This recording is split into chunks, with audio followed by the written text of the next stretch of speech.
Starting with updates from the Israel-Hamas war, the Israel Defense Forces, or IDF, have said an airstrike killed a senior Hamas leader in the Gaza Strip. The IDF says Osama Mazzini has been eliminated. He was reportedly a key hostage negotiator for Hamas. Israeli Prime Minister Benjamin Netanyahu has said that victory in Gaza will take time. In a speech to the Israeli parliament, he also issued a warning to Iran and Lebanon's Hezbollah.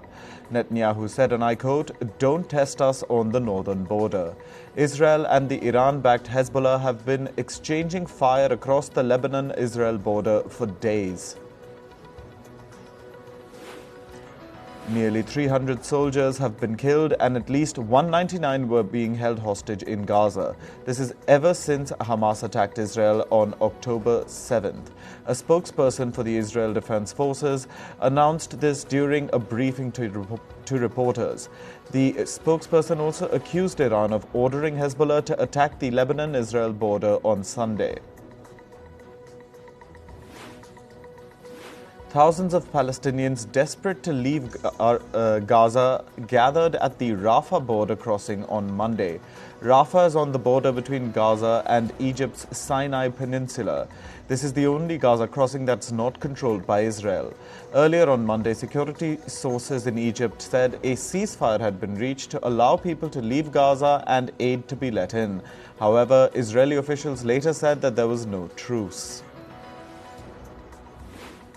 U.S. President Joe Biden will visit Israel on Wednesday. This was announced by U.S. Secretary of State Antony Blinken.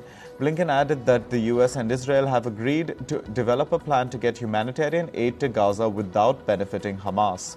He made the announcement after 9 hours of negotiations with Netanyahu. Earlier on Monday, Blinken had returned to Israel after his West Asia trip. He visited several countries including Qatar, Jordan and Egypt.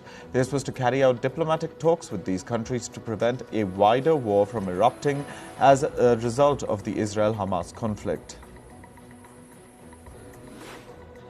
An Iranian official has said that the U.S. is heavily involved in the conflict between Israel and Hamas.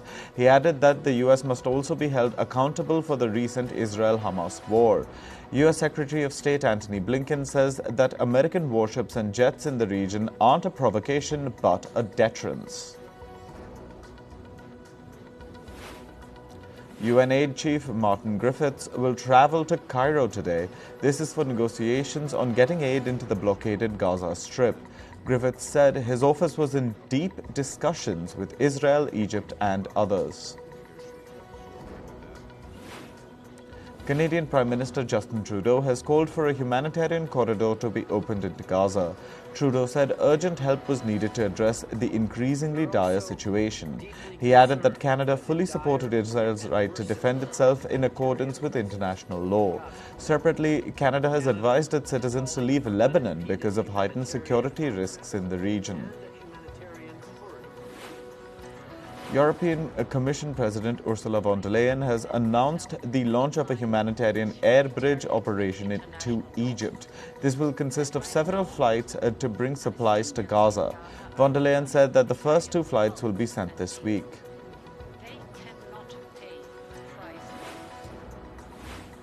Reports say German Chancellor Olaf Scholz will visit Israel and Egypt today. This is following his meeting with Jordan's King Abdullah in Berlin. This comes as Western nations try to prevent the Israel-Hamas conflict from spreading. Scholz said, and I quote, "The point is to be in constant dialogue with everyone and prevent such escalation." A resolution calling for a ceasefire between Israel and Hamas has failed to pass in the UN Security Council. The resolution was drafted by Russia. The country proposed the 1-page draft text last Friday. It also called for the release of hostages, humanitarian aid access, and the safe evacuation of civilians in need. French Foreign Minister Catherine Colonna has called for the protection of journalists reporting on the Israel-Hamas war. She has asked both sides to respect the rights of the media. At least 15 journalists have been killed so far in the ongoing conflict. Several hundred people protested outside BBC's headquarters in London on Monday. They called for the broadcaster to describe Hamas as a terrorist organization in its reporting. The protesters shouted the word "shame" while waving Israeli flags.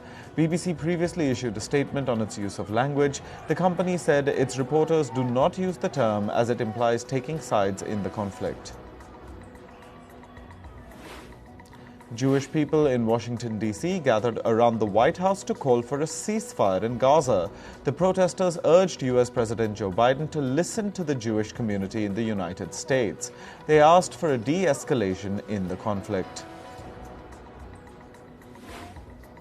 Former U.S. President Donald Trump has said that if re-elected, he will bar immigrants who support Hamas from entering America. He said this during one of his campaign rallies in the U.S. state of Iowa. Trump also said he would set up travel bans for what he called travel-plagued countries. However, he did not say how he plans to achieve any of this. In other political news, Russian President Vladimir Putin has arrived in Beijing for the Belt and Road Summit. During this visit, Putin will also hold bilateral talks with Chinese President Xi Jinping. This is Putin's second trip since the International Criminal Court issued an arrest warrant for him in March. Two Swedish people were shot dead in Belgium's capital, Brussels, in a suspected terrorist attack. The gunman identified himself as a member of the Islamic State. A massive manhunt is on to catch the suspect. The shooting happened near a stadium where Belgium and Sweden were playing a football match. UN aid coordinator Daniel Peter Endres says the people of Afghanistan are in urgent need of shelter. Their existing houses are not earthquake-proof and the people are afraid to go back. 3 powerful earthquakes have hit Afghanistan in the last 10 days. According to the UN, over 43,000 Afghans have been affected by the earthquakes. The Supreme Court of India delivered its much-anticipated judgment on pleas seeking the legality of same-sex marriages in the country. The Supreme Court has refused to grant constitutional validity to same-sex marriages by a 3-2 majority. No constitutional or fundamental rights have been given to civil unions. The Supreme Court said the government's high-powered committee will examine concerns of the same-sex couples. The court also did not provide rights for queer couples to jointly adopt. The 5-judge bench heard pleas in the case in May this year. Moving on to sports, the focus is on the ICC Men's Cricket World Cup 2023. Australia have claimed their first win, reviving their World Cup campaign. Australia beat Sri Lanka by 5 wickets at Lucknow's Ekana Stadium. The win for the Aussies comes after 2 successive defeats against India in the opener and then against South Africa. Despite a promising start, the Sri Lankan team failed to maintain their momentum. The batting lineup collapsed against Australia. They were bowled out for 209 in 43.3 overs. This was a significant drop from their initial partnership of 125 runs for the opening wicket. After that partnership, Sri Lanka lost all 10 wickets for just 86 runs. Despite half-centuries by Kushal Perera and Pathum Nissanka, Sri Lanka failed to put up its target of a 300-plus score.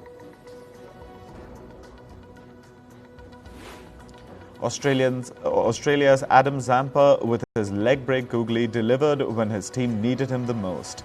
The leg spinner claimed 4 wickets against Sri Lanka. Zampa got rid of the in-form Kusal Mendes, but the wicket actually belonged to David Warner, who ran across from deep mid-wicket, covering about 25 metres to complete a spectacular diving catch. Samara Vikrama, Karunaratne and Theeksana were Zampa's other wickets. Pat Cummins, who has been far from his best with the ball, also stood up at the opportune moment. He gave Australia the breakthrough they needed as he cramped Nissanka for room. The Sri Lankan hit it high in front of square only for Warner to run and take a stunning catch. 5 overs later, the Australian skipper cleaned up the other set batter, Pereira, who picked up the wrong line to swing his bat. This dismissal marked the beginning of Australia's dominance as the Sri Lankan batting unravelled. Australian pacer Mitchell Starc kept up his record of taking at least a wicket in every World Cup match he has played in.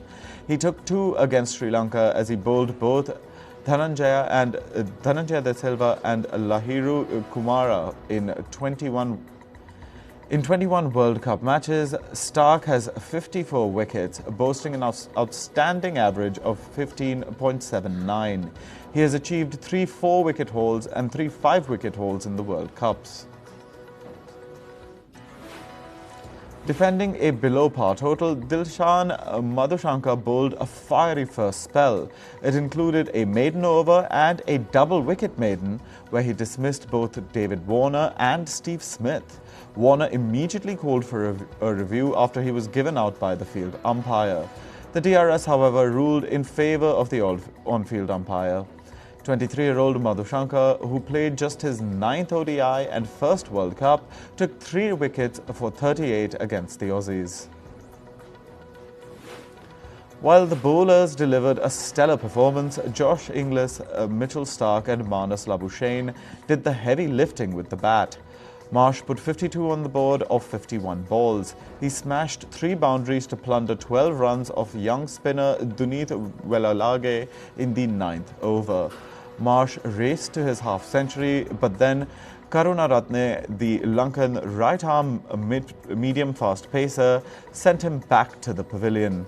He sent a sharp throw from the deep to end Marsh's innings as wicketkeeper Kushal Mendes collected to the ball and stumped him. Putting 58 on the board, Josh Inglis scored his maiden World Cup 50. Playing only his 2nd World Cup game, Inglis looked confident in the middle. He stitched a 77-run partnership with Marnus Labuschagne as Australia crossed the 200-run mark for the first time at this World Cup. Inglis was dismissed in the 33rd over by Welalage. Australia overhauled the target set by Sri Lanka in just 35.2 overs, giving a solid boost to their net run rate. The Aussies rose to the 8th position on the World Cup points table with their first win of the tournament. Meanwhile, the loss severely dented Sri Lanka's chances of progressing to the semis. Sri Lanka are in 9th place with defeats in all 3 games so far. Unbeaten South Africa will look to extend their winning streak as they face the Netherlands at the picturesque HPCA Stadium in Dharamshala. The 2 points will see South Africa back at the top of the standings in the league stage. The Proteas registered a massive 102-run win against Sri Lanka in their opener. In their next game, they thrashed the Aussies, winning by 134 runs. The Netherlands, on the other hand, have been winless in the tournament so far.